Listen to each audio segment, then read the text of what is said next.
Hola, ¿cómo están? Muy buenos días. Iniciamos la transmisión de clases del día de hoy de Pediatría del Desarrollo y algo que hemos estado viendo en el módulo de aprendizaje, memoria y cognición fue la teoría del procesamiento de la información, donde nos centramos en la parte cognitiva, revisamos autores como Vygotsky, Piaget, Bandura, y el día de hoy vamos a completar esta visión de las diferentes posturas, centrándonos en la teoría del aprendizaje. Ayer revisamos algo de Pavlov, de Skinner, y el día de hoy vamos a tomar como referencia la lectura del libro Crane de Teorías del Desarrollo, donde hablan del capítulo de aprendizaje y mencionan estos tres autores. Entonces, ojalá que me puedan ayudar mandándome comentarios o señas a través de emoticones. Lo primero que nos plantean es, si recordamos en el panorama de teorías del desarrollo, lo que habíamos visto es que se tienen, déjenme abrir el plumón, listo, dos enfoques grandes de ver el desarrollo. El primero es el enfoque de Rousseau, que es el enfoque organicista, y lo que dice es, los niños son petits sauvages, o pequeños salvajes, que lo único que necesitan es tiempo para llegar a ser la mejor versión de sí mismos. En este enfoque organicista ya revisamos a Piaget, que tenía un componente de el niño es el que va asimilando y acomodando la información que ve del medio y va a ir pasando por diferentes etapas que van a influir en su desarrollo. Vimos a María Montessori, que nos afirmaba que lo más importante es tener los materiales adecuados para favorecer el desarrollo del niño, y entonces yo debo de ser alguien que facilite y ser un mediador en el proceso de aprendizaje del niño al brindarles los materiales, de tal manera que más allá de ser un docente me convierto en una guía del proceso de aprendizaje. Desde el punto de vista de Locke, que es la otra vertiente, él es del empirismo, y lo que nos estaba planteando Locke es, el hombre es una tabula rasa, o una tabla en blanco sobre la cual se va construyendo la experiencia. Y entonces, lo que estamos viendo hoy en este enfoque del aprendizaje, como nos lo comenta Crane, dice, la tradición de Locke, del empirismo, es donde vamos a estar hablando el día de hoy. Lo que se nos plantea hoy, a diferencia de lo que vimos en esta parte organicista, de yo tengo la capacidad de ir asimilando la información, de irla procesando, de irla acomodando, de ir guiando mi proceso de aprendizaje, el día de hoy nos vamos a centrar en el otro lado de la modernidad de las teorías, que implica que los niños son una tabla en blanco que van a ir construyendo el aprendizaje a partir del ambiente. Y entonces aquí es donde nos vamos a centrar en el papel del ambiente, y a través de este papel del ambiente es que vamos a ir desarrollando. Entonces, lo que dice aquí es, los teóricos del aprendizaje que enfatizan el proceso a través del cual el comportamiento se forma desde fuera por el ambiente externo, y es lo que vamos a ir retomando. Y entonces, al primer autor que nos mencionan, muchas gracias por los símbolos de que estoy siendo claro. El primer punto es de Pavlov. Vamos a hablar acerca de Pavlov y qué es lo que nos comenta Crane.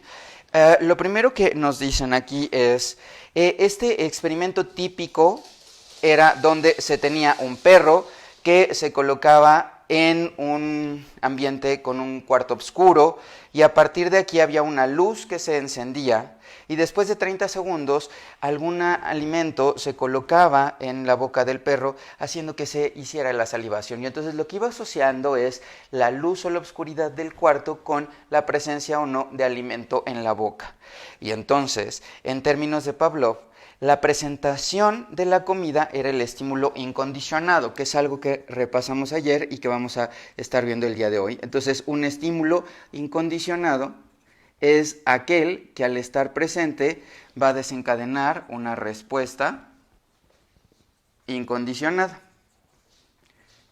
Y esto, conjunto de un estímulo incondicionado con una respuesta incondicionada, es a lo que se llamaría el reflejo incondicionado.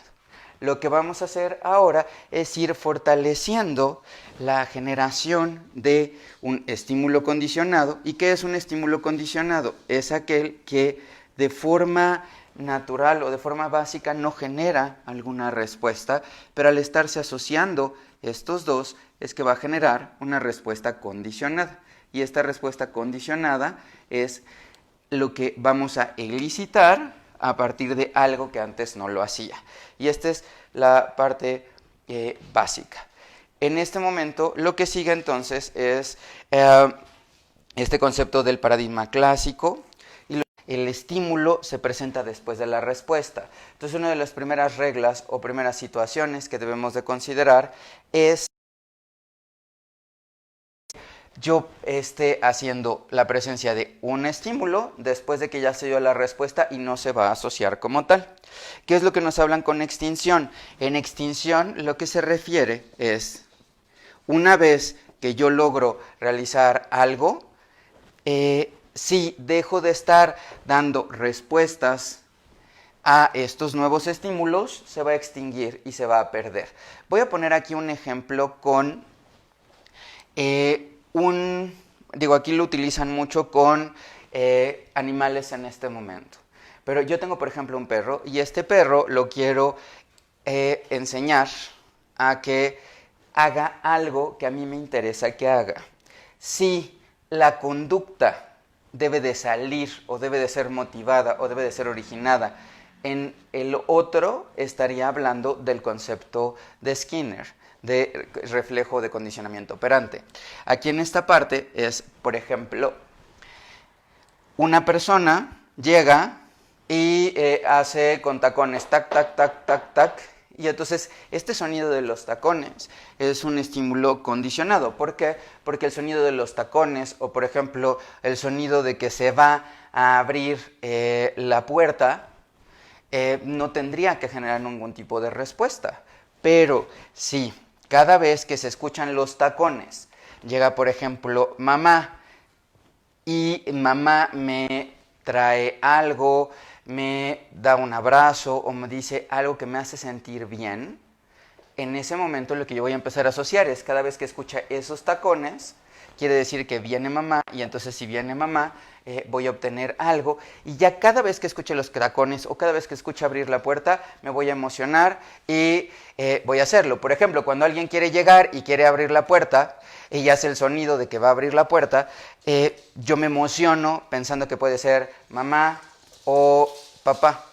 Y entonces hay que ver la cerradura de la puerta, por favor, para que así las personas puedan llegar a pasar. ¿Por qué? Porque puede ser que yo esté haciendo una respuesta de emoción, y esta respuesta de emoción se da porque yo sé que hay alguien que está haciendo el sonido de la puerta, y ese alguien me va a sacar a pasear, y si me va a sacar a pasear, si yo fuera un perrito, esto me emociona y lo voy a hacer, ¿sí? Entonces, uno de los puntos que tendríamos que ver aquí es estos estímulos y estas respuestas cómo se asocian. De aquí lo que nos plantean es que, por ejemplo, de evaluación, cito, Pavlov fue más allá de Locke, aunque descubrió muchos principios de asociación a través de experimentos empíricos, se quedó en gran parte en la teoría de la especulación. Y esto de la teoría de la especulación es importante porque puede ser que yo no lo lleve a la práctica. Y si no lo llevo a la práctica, entonces es que no lo voy a aterrizar, o puede ser que lo lleve a la práctica, pero si no lo fundamento lo suficientemente bien, va a ser un problema. Y entonces de ahí nos hablan acerca de otro autor, que es Watson.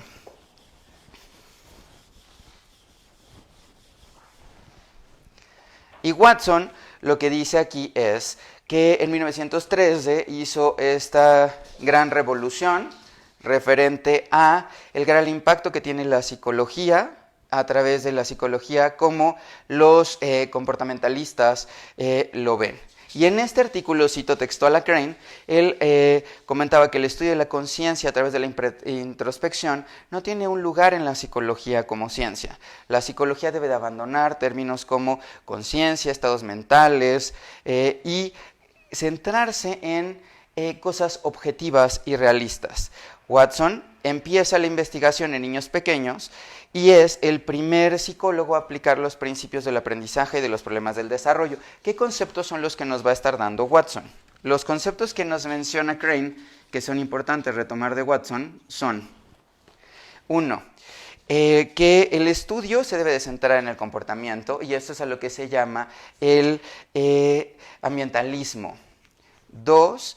En el estudio de las emociones, algo que ya repasamos en otras lecturas comentadas acerca de la postura de Singer, que hablaba del modelo de emociones. También repasamos la conceptualización de Ellis acerca de las emociones. En este momento lo que nos planteaba Watson es que puede ser que haya algunas emociones que están presentes desde el nacimiento y que voy a ir reforzando. ¿Cuáles son de los puntos que sirve el aterrizaje de Watson a la pediatría del desarrollo? El primero que ya planteó específicamente que se tiene un punto de referencia, que es qué es lo que yo sé, qué es lo que yo pienso, no es tan importante. Lo que es importante es el resultado, lo que puedo medir o lo que puedo observar, por un lado, y por el otro lado, lo que tendría que ir viendo es estos aspectos prácticos, como en la parte de miedos, ¿sí? Y entonces, algo que también se introduce en estos puntos que tienen que ver con el desarrollo y que tienen que ver con la visión de Watson o de Pavlov es la desensibilización sistemática. ¿Por qué? Porque, por ejemplo, puede ser una persona que estaba nadando, estaba cruzando en un río, le dio un calambre y entonces en ese momento se empezó a ahogar, y eso va a hacer que cada vez que vea el río, o cada vez que escuche el sonido del agua, o cada vez, por ejemplo, que empiece a tratar de nadar y tenga que hacer el braceo, eso le genere estrés y le haga recordar lo que vivió en ese momento. Y a través de una desensibilización sistemática, lo que se está planteando, y que es algo que desde Locke, en esta visión del empirismo se consideraba, es que los niños y las niñas, o las personas, si se van exponiendo discretamente al estímulo que les da miedo, puede hacer que se desensibilice. Y de aquí, entonces cito textual, lo que plantea Watson: la crítica es que los investigadores han encontrado que es mucho más difícil la condición de respuestas de niños de lo que implicaba Watson, por un lado, y lo otro es que posiblemente los humanos sí estamos predispuestos biológicamente o genéticamente a tener miedo hacia algo, y ese algo que nos esté dando miedo es lo que nos puede estresar. Muy buenos días a todos, gracias por acompañarnos. Y entonces de aquí ya viene el tercer autor, que es el que vamos a ver en estos minutos, que es Skinner. ¿Y qué es lo que nos comenta Crane y qué es lo que deberíamos de considerar como pediatras del desarrollo, o como profesionales, o como mamá y papá que tienen que ver con los niños? Lo primero que nos dice aquí Skinner es el modelo operante. Entonces, ojo, si nosotros vemos el reflejo de Pavlov, el ambiente es el que generaba a través de un estímulo, es el que iba a generar una respuesta, pero lo primero era el ambiente. Y aquí lo que cambia es la conducta surge del individuo, y entonces yo soy el que voy a estar dando la conducta, y a partir de la respuesta que hay es qué es lo que va a pasar. Por ejemplo, un niño llora y empieza a hacer un escándalo en el centro comercial. Esta es la conducta. Si al final del día el niño obtiene lo que quiere, yo le estoy dando un estímulo que está favoreciendo esta respuesta.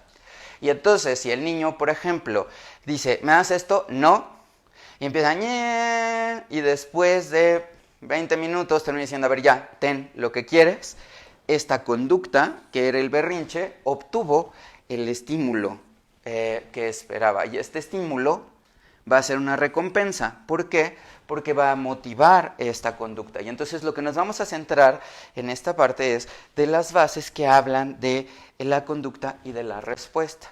Recordando que si yo quiero tener un apoyo profesional para modificar mi conducta, por ejemplo, el niño, cómo lograr que se levante a tiempo todos los días, cómo ayudar a minimizar esta parte de los berrinches. Nosotros como pediatras del desarrollo podemos dar recomendaciones, podemos dar apoyo farmacológico, pero aquí la base es de que sea una persona que tenga una maestría o que sea experta en terapia cognitivo-conductual. Entonces, con alguno de la rama de la psicología o de todas las ciencias que tiene que ver con cómo lograr aterrizar estos programas de intervención para hacer estos aterrizajes prácticos en la vida de los niños y las niñas. Y, por ejemplo, en el caso de autismo está ABA, que es algo de lo que vamos a comentar más adelante. Y entonces, si yo busco una persona certificada en ABA, que es uno de los modelos más estudiados para apoyo de niños que viven con la condición de autismo, está inspirado en este tipo de respuestas. Si yo tengo un niño que tiene una fobia excesiva a algo y no lo quiere hacer, puedo ir buscando a un terapeuta, a un especialista cognitivo-conductual para ayudarme a ello. Si necesito ir modificando o ver qué es lo que está pasando, por qué el niño cada vez me hace más berrinches, por qué el niño cada vez explota más, qué es lo que estoy haciendo yo.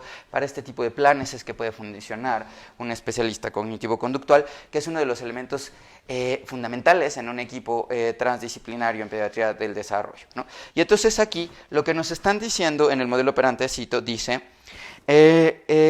Skinner creía que la psicología debe dar un énfasis especial en la conducta y eliminar todo lo que son referencias a situaciones mentales. Y entonces aquí lo que dice, las respuestas que Pavlón estudió son pensadas como respondientes, es decir, están elicitadas por este estímulo, mientras que el comportamiento, desde el punto de vista de Skinner, es un comportamiento operante, porque yo opero la conducta y a través de operar yo la conducta es de que voy a obtener este estímulo y qué es lo que va a haber. Entonces, algo de lo que dice Skinner es este tipo de acciones en las cuales yo hago algo y obtengo algo, son más comunes que a mí me dan algo y contesto.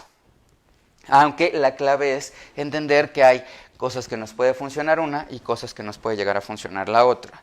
Y entonces lo que nos plantea Skinner es una frase que es importante para nosotros como pediatras, que es la conducta define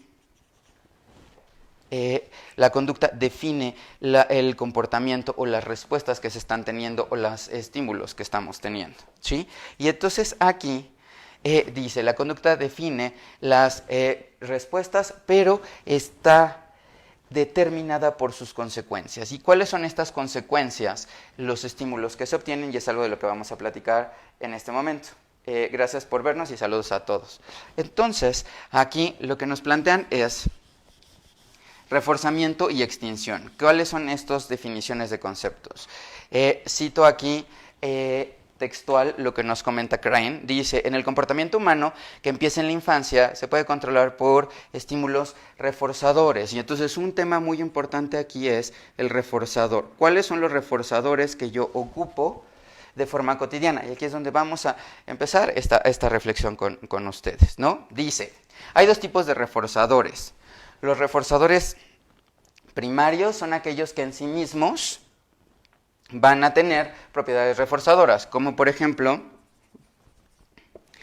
la comida, algo que nosotros necesitamos, algo que nos ayuda en este momento a sentirnos bien y que son buenos. Por ejemplo, se sabe que el contacto físico y el contacto piel con piel favorece la liberación de oxitocina, y si yo favorezco la liberación de oxitocina, entonces voy a empezar a trabajar con las cosas que estoy haciendo de forma cotidiana. Y entonces, por ejemplo, en esta perspectiva, ¿qué cosas son reforzadores primarios? La comida, el contacto físico, que me hacen sentir bien. Por ejemplo, una persona le está doliendo una parte de su cuerpo y le quito el dolor. Ese es un reforzamiento primario. Los reforzamientos secundarios o reforzamientos condicionados tienen su efectividad a través de la asociación frecuente con estos eventos. Por ejemplo, el dinero en sí mismo no es algo que dé placer. El dinero puede ayudar y servir como reforzador porque me permite adquirir reforzadores primarios u otro tipo de cosas. Y ahí es donde debería de ir conectando lo que estamos viendo, ¿sí? Entonces aquí dice, los reforzadores condicionados son aquellos que por sí mismos no funcionan, pero los voy a ir asociando a esto, como el dinero. Por ejemplo, si tú le dices a tu hijo, ay, hiciste la tarea bien, eres una muy buena niña y entonces te portas muy bien, yo lo que estoy reforzando es la bondad de la conducta o el hecho de que esté bien con ello. Si yo le digo, ay, hiciste esto, por favor, puedes hacer esto porque si no lo haces papá se va a poner muy triste. Estoy ligando un componente emocional con una conducta y aquí lo primero que tenemos que decirle a papá y mamá y ser claros es cuida no comercializar cosas fundamentales en cosas no trascendentes. Ejemplo, que papá se ponga triste cuando realmente amerite que se ponga triste, pero el decir que si no terminas esta barrita de granola en este momento se va a poner triste o se va a sentir mal o se va a ir, le estoy condicionando esta barrita de granola que es un reforzador primario, que es comida con un sentimiento. Y entonces yo me estoy comiendo las cosas no por que realmente lo quiera hacer o no realmente por el valor nutritivo, sino lo estoy haciendo directamente por el sentimiento de tengo que hacer que tú hagas las cosas, ¿sí? ¿Qué pasa muy frecuentemente? Que de repente vemos a niños que, por ejemplo, están estudiando, están haciendo la tarea, tratan de ser bien y dicen, es que si no saco 10, mis papás ya no me van a querer o se van a poner tristes. Cuando hablamos acerca de las expectativas de los papás dicen, es que a mí no me interesa que saque 10, a mí me interesa que sea feliz. Y entonces ahí nos tendríamos que poner a reflexionar, y si a los papás no nos interesan las cosas, ¿por qué razón? Si a los papás no les interesan estas cosas, ¿por qué razón entonces el niño está pensando que sí es importante? Ahí la respuesta más común es, le es importante porque a lo mejor antes tú le dijiste, ay, mira, es importante que hagas esta plana completa, o es importante que hagas esto, y entonces si haces esto, mira, haya condicionado directamente el sacar 10 con tener un resultado positivo. Pero en etapas tempranas puede ser una situación particular. Como comentan aquí, Caro, en personas que viven con la condición de síndrome de Down, en personas que viven con la condición de autismo o en niños que tienen problemas de conducta, la terapia cognitivo-conductual es de mucha utilidad y esta parte de reforzadores deberíamos irlos tomando para nuestras vidas y qué hacer, y es algo de lo que quiero tocar. Gracias por participar y gracias por irnos comentando. Entonces aquí lo que vemos es, por ejemplo, hablan qué es la extinción, y entonces este comportamiento, si yo le dejo de hacer caso, se extingue. Por ejemplo, algo que es muy común ver en la consulta de pediatría del desarrollo son los berrinches, ¿no? Y entonces, ¿qué es lo que pasa con un berrinche? Lo que pasa con un berrinche es, tengo un niño, el berrinche es la respuesta, y entonces esta respuesta, que es la conducta, es el berrinche. Este berrinche se está desencadenando porque quiero algo, ¿sí? Y entonces aquí vienen, ¿cuáles van a ser los reforzadores? El reforzador positivo es obtener lo que quiero, el motivo del berrinche. El reforzador negativo es no obtenerlo. Yo tengo que ser muy cuidadoso en pensar qué es lo que voy a hacer. ¿Por qué? Porque como vamos a ver en unos minutos, hay varios tipos de reforzamiento y uno de los programas de reforzamiento es el reforzamiento intermitente. ¿Qué implica este reforzamiento intermitente? Si yo a una persona cada vez que hace algo le doy eso, llega un punto en el que eso deja de tener valor. Por ejemplo, a mí me hablan papás, oye Toño, que el niño está tomando una medicina que sabe a frambuesa y lo lleva tomando ya 2 meses y al principio le gustaba y ahorita ya cada vez que ve la cuchara le... ¿Por qué? Porque el estar presente todo el tiempo hace que no tan solo dejes de quererlo o deje de funcionar esta respuesta, sino puede ser incluso que ya no la quieras. Y entonces hay una estrategia que se puede tener, por ejemplo, que yo ocupo con los papás de niños que están tomando este medicamento que es de forma crónica, es decirles tal cual, ojo, podemos en un determinado momento dejarle de dar por una semana, y entonces si lo dejo de dar una semana, siempre y cuando no sea algo que tenga una necesidad que tengo que lograr consumir, o tal vez el cambiar de solución hacia cápsulas, o tal vez cambiar en la forma en la cual se lo estoy dando, va a hacer que ese estímulo ya no esté todo el tiempo. ¿Por qué? Porque regla básica, si yo todo el tiempo a una persona le estoy dando este estímulo ante las respuestas, todo el tiempo se va a extinguir. Ejemplo, si cada vez que un niño llega y hace algo, yo le digo, muy bien, está increíble, muy bien, y todo el tiempo estoy diciendo muy bien, lo que va a terminar pasando es de que después el niño ya pues va a dejar de importarle ese muy bien. ¿Por qué? Porque al estarlo escuchando todo el tiempo, pierde su valor y se extingue esa respuesta.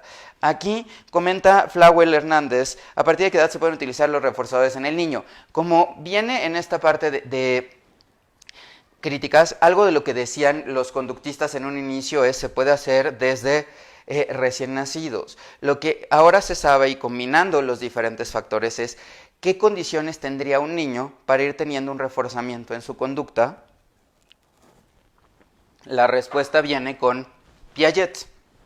Piaget, si ustedes recuerdan, y si no pueden ver esta clase de lectura comentada que está en los videos, dice, el niño en la primera etapa, que es de 0 a 2 años, pasa de la parte de reflejos, que esto sería el equivalente de los reflejos incondicionados que están hablando los conductistas. Por ejemplo, el niño le mueves las manitas tantito o haces un aplauso y el niño va a hacer la respuesta de Moro, le acercas el dedo y va a hacer esta parte de búsqueda, o por ejemplo le colocas el dedo y va a hacer la succión. Entonces en este momento las respuestas de reflejos son algo incondicionado y es lo que estoy viendo en este momento. Punto 2. De aquí, de 2 a 4 meses, vienen las reacciones circulares primarias. Estas reacciones circulares primarias es donde ya el niño, justamente haciendo palabras de lo que estamos viendo con Skinner, en este caso, lo que va a hacer el niño es que va a tener una respuesta. El niño, por ejemplo, está aquí, está ña, y está llorando, o está haciendo cualquier expresión. Y en ese momento el niño está ña, toc, toc, toc, toc, toc, y empieza a chupar el dedo. Ahí lo que pasó fue, yo al azar hice una respuesta, y esta respuesta era colocar el dedo sobre la boca. Como coloqué el dedo sobre la boca y se activó este reflejo innato que tengo de succión, y empecé a succionar el dedo, y eso me ayudó a sentirme tranquilo o autorregularme, ¿sí? Entonces, en las reacciones circulares primarias, que son de los 2 a los 4 meses de edad, el niño lo que va a aprender es cómo yo puedo hacer algo que en un inicio es por azar, pero eso que hago por azar me puede ayudar a sentirme mejor, a regularme o a cambiar las cosas, y a partir de ahí puede ir viendo. Aquí Shanti Velázquez comenta, cuando un niño tiene problemas del habla, le cuesta leer, y lo que estoy haciendo es usar fonemas y me está funcionando para leer. Shanti Velázquez, esa es una estrategia increíble, y esta parte de fonemas es justamente lo que hablábamos la vez pasada, pero para el lenguaje, y eso es algo que justamente esto que acabas de comentar, Shanti, es muy relevante, y quiero avanzar aquí en las críticas respecto a la teoría del desarrollo. Y una de las críticas que tienen esta parte del desarrollo es justamente la parte de Chomsky. ¿Por qué? Porque lo que dice Skinner, o lo que hablaba él, es si una persona puede ir aprendiendo algo y yo lo voy enseñando, lo va a hacer de forma adecuada. Y entonces, desde el punto de vista de Skinner, el desarrollo del lenguaje estaría directamente relacionado con el que yo vaya enseñando al niño, porque todo es externo. Y resulta que una de las que vamos a tener esta lectura comentada, Chanti Velázquez, ojalá que nos acompañes, tiene que ver directamente con con los niños podrían tener una capacidad innata para la gramática y para hablar. Entonces el desarrollo del lenguaje no es solo lo que tú le estés enseñando, sino la capacidad innata que tiene el niño para hablar combinado con el ambiente y lo que se está desarrollando. Entonces, en esta parte, Shanti, para el lenguaje, lo que estás haciendo de ir mostrando los fonemas, ahí te invito a que, si no nos acompañaste en la lectura comentada de la semana pasada acerca del aprendizaje de la lectura y leer para aprender, que fue en esta visión cognitivista, ahí vimos cómo la parte de aprendizaje de fonemas y de morfemas son muy importantes y en qué fase de la alfabetización se está. ¿Por qué? Porque y después vamos a repasar a Chomsky, porque justamente respecto de este comentario que hiciste de los fonemas en este tema es enseñar al niño a que aprenda solamente por repetición las cosas como tal. El niño debe de tener una estructura básica para ir favoreciendo el lenguaje, debe de tener una intención, debe de tener una motivación y lo va a ir agregando en el constructo de su mente. No solamente es un estímulo y una respuesta, ¿sí? Y entonces, claro, Flowsy nos pregunta, arriba están todas las fuentes. El día de hoy estoy ocupando como lectura comentada el Crane de Teorías del Desarrollo, que es uno de nuestros libros bases para teorías, y de cada una de las clases está anotada arriba la bibliografía, dependiendo del enfoque que se ve. La clave en Pediatría del Desarrollo es, vemos los diferentes enfoques. ¿Qué pasa con este berrinche? Algo y empieza a ser un berrinche. Si yo la primera vez dura 2 minutos y le doy lo que quiere, la siguiente vez el niño va a durar su berrinche al menos 2 minutos, porque sabe que a los 2 minutos, 1 segundo, me voy a quebrar y voy a obtener lo que quiero. Y entonces yo estoy reforzando el que mientras más dure el berrinche, más va a pasar lo que quiero. Si el niño ya tiene 40 minutos de berrinche, a los 40 minutos de berrinche me desespera y se lo doy, directamente el niño va a saber que para obtener lo que quiere estoy reforzando esta conducta de berrinches. Entonces aquí la clave para manejo de berrinches, y es donde tiene que ver este modelo directamente, es, a ver, ¿qué es lo que quiero reforzar? Quiero reforzar que haga el berrinche, quiero reforzar que lo deje de hacer. Si el niño empieza a hacer un berrinche y tarde o temprano cedo a sus necesidades y entonces al ceder le termino dando lo que quiero, estoy reforzando el berrinche y cada vez se va a hacer más grande. Si el niño está haciendo berrinche cada vez que... Aquí podríamos visualizar esta parte como lo que pasa en los juegos de carreras como Mario Kart, por ejemplo, ¿no? Tú vas en algún lugar y entonces hay checkpoints y tú quieres dar la vuelta completa, pero hay checkpoints. Cada vez que al niño tú le dices, ya cálmate, mira, tranquilo, no, y empiezas a decirle, cada vez que tú le hablas al niño que está haciendo berrinche, es como el equivalente de echarle aire, o sea, soplarle al fuego, que es a la brasa, y eso hace que se encienda más y que va a pasar más tiempo. La clave es que si yo quiero que deje de hacer un berrinche, tengo que lograr la extinción de esta conducta. ¿Y cómo voy a hacer la extinción de esa conducta?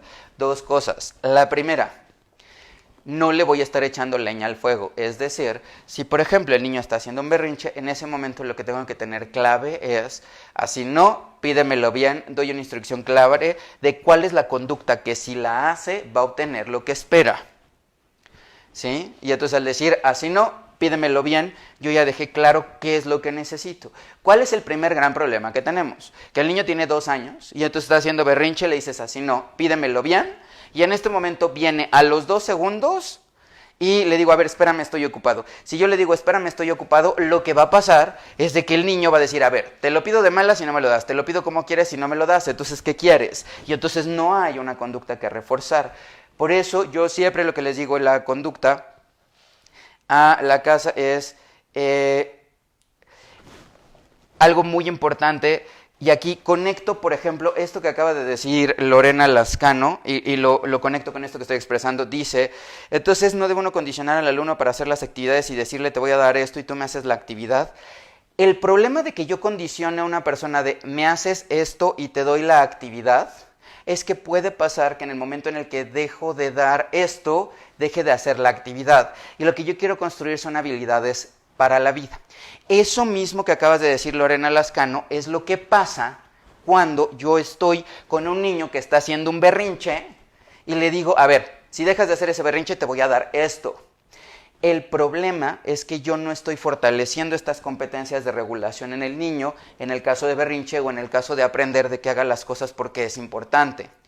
Ahí lo que está pasando, combinando con lo que hemos dicho en las semanas anteriores, lo que está pasando es que estoy desarrollando un locus de regulación externo. El problema de tener un locus de regulación externo es de que hay personas que dicen, a ver, haz esto, ¿y qué me vas a dar? ¿Sí? Hay personas que siempre te preguntan, ¿y qué me vas a dar? Lo que puedo yo favorecer al estar condicionando, si haces la tarea te doy esto, si haces la tarea te doy esto, pero que la persona lo vea como el fin de hacer esta tarea o el fin de hacer esta actividad es que tú me des algo.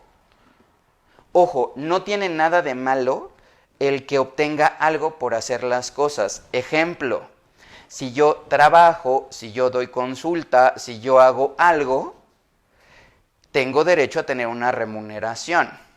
El problema es cuando yo trabajo lo único que me importa es ganar el dinero.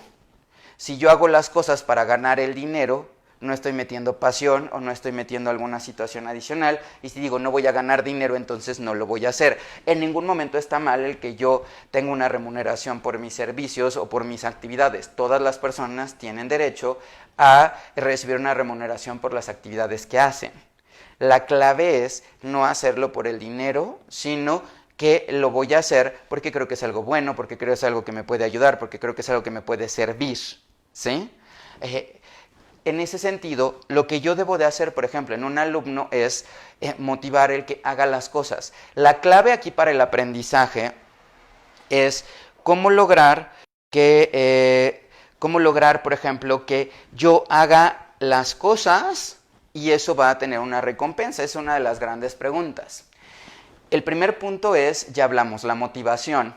Explicarle a los niños y las niñas para qué vas a hacer las cosas, esto para qué te va a servir, llevarlo a la práctica. O sea, yo sugeriría que específicamente para el aprendizaje tomáramos la parte cognitiva. Ojo, yo tengo un problema con el niño porque no acaba la tarea a tiempo, no termina sus actividades. Entonces ahí es donde puede servir este esquema cognitivo-conductual a través de diferentes modelos. Pero el cognitivo-conductual me va a ayudar a lograr que el niño haga las actividades en tiempo, en forma y de forma adecuada. Y estas habilidades las voy a regular y las voy a hacer después. Pero la clave es cómo lograr que el niño quiera aprender, y ahí es donde está la parte cognitiva. Por eso el día de hoy la especialidad se llama cognitivo-conductual, porque ocupa elementos de la parte conductual como los reforzamientos, pero también considera la parte cognitiva. Entonces no nada más es dar el estímulo, es ver qué está pasando alrededor y cómo se va a aterrizar. Por ejemplo, aquí dicen si aplica esto a la carga y descarga de emociones para que la emoción fluya sanamente. Aquí el verdadero punto no es tanto la carga y descarga de emociones, no sé específicamente a qué te refieras, Claudia, pero sí pongo un ejemplo. El niño está triste y entonces te dice, mamá, estoy triste. Y en ese momento tú le dices, es que no tienes por qué estar triste, mira, nos tienes a nosotros, tienes a tu hermano. Entonces ahí lo que está pasando es que lo que estoy bloqueando no es que el niño se sienta triste, no lo estoy ayudando a sentirse mejor. Lo que está pasando es que el niño va a decir, ya no le vuelvo a decir a mamá que estoy triste porque me va a echar el rollo de que si todo está bien y hay personas más allá, se vuelve complicado, ¿sí? Por ejemplo, ayer estaba viendo un capítulo de Arrow y hay una escena en la cual está Oliver Queen con su hijo y el niño está ocupado y le dice, ay papá, estoy estresado por las matemáticas, a lo que le contesta Oliver Queen, no te preocupes, yo en la secundaria y en la primaria era muy malo y sacaba 2, así es que no te preocupes si no pasas. Y eso al niño lo hizo sentir más mal. Y después cuando Oliver va y platica con Felicity Smoke, otra de las protagonistas de la serie, Felicity le dice, es que si el niño tiene una calificación, o sea, si el niño está agobiado porque quiere hacer las cosas bien, ¿sí? Y lo que quiere es hacer las cosas bien, y tú le dices que eso no importa, lo único que va a hacer es de que el niño no se sienta cómodo de decirte que eso le importa. Lo que tendrías que hacer es decirle, ok, ¿te importa? Qué bueno que te importe, ¿cómo te ayudo? ¿O qué es lo que puedo hacer? ¿No? Y entonces justamente ese es el cambio en el paradigma que deberíamos de trabajar. Ejemplo, en el niño que no está aprendiendo, o en el niño que no está haciendo las cosas, o el niño que no está expresando emociones, ¿cómo le puedo hacer yo para lograr que este niño se exprese emociones? Y este es el reto que tenemos, ¿sí? A partir de aquí, entonces, nuevamente, en berrinches, tengo yo que pensar y tengo que hablar con todas las personas involucradas.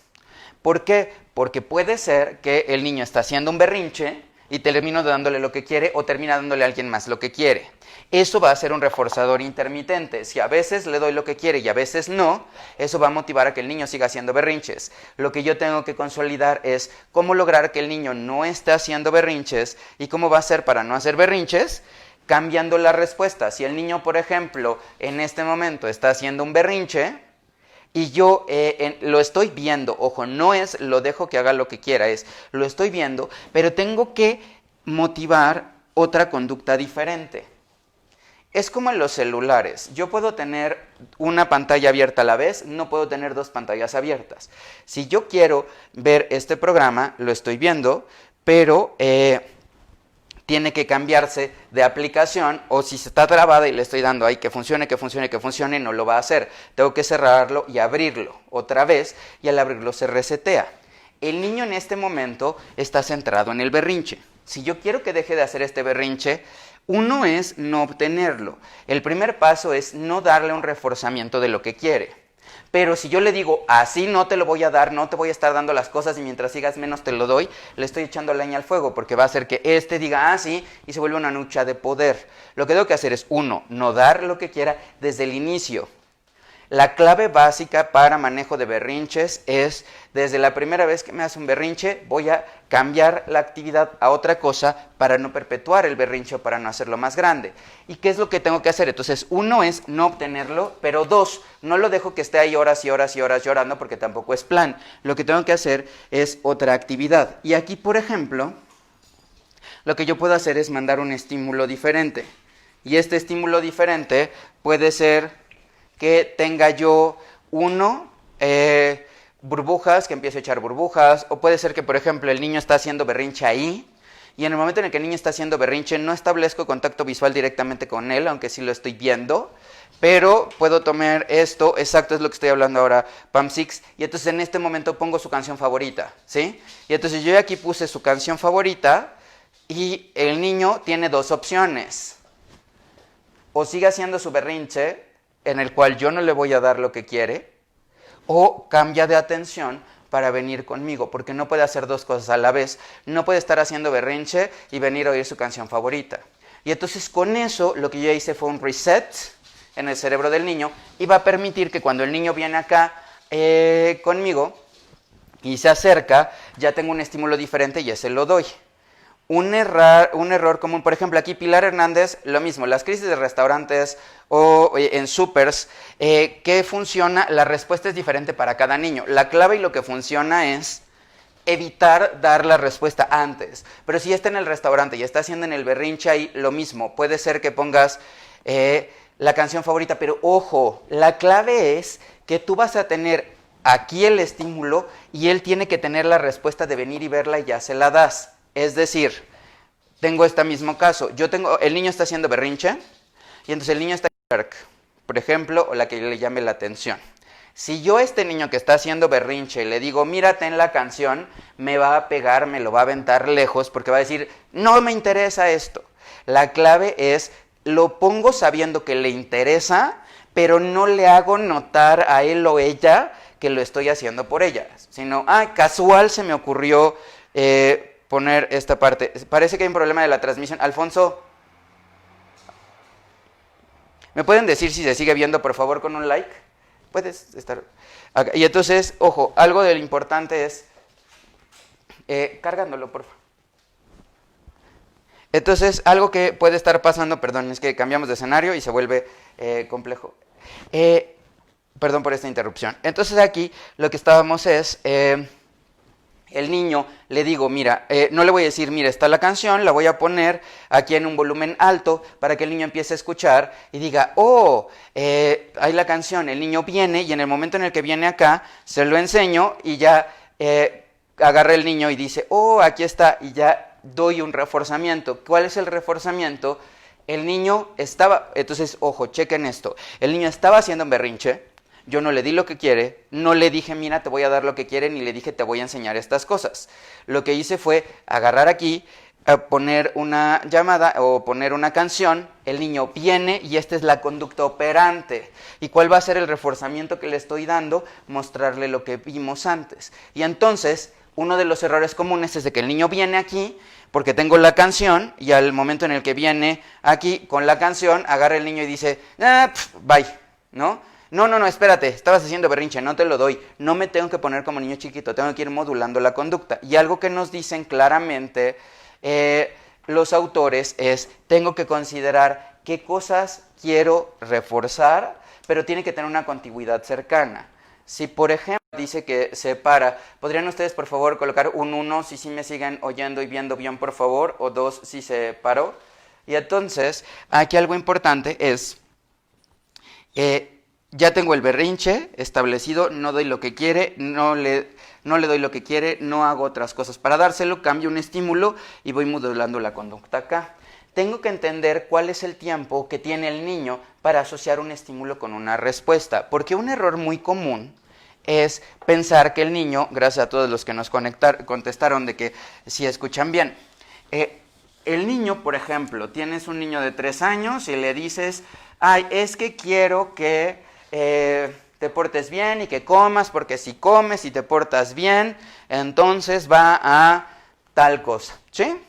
Eso no le interesa, al niño en este momento no le interesa si va a crecer, si no va a crecer, le interesa algo inmediato. Entonces una clave es, los reforzamientos tienen que ser con una contigüidad, o sea, tienen que estar cercanos. ¿Esto qué quiere decir?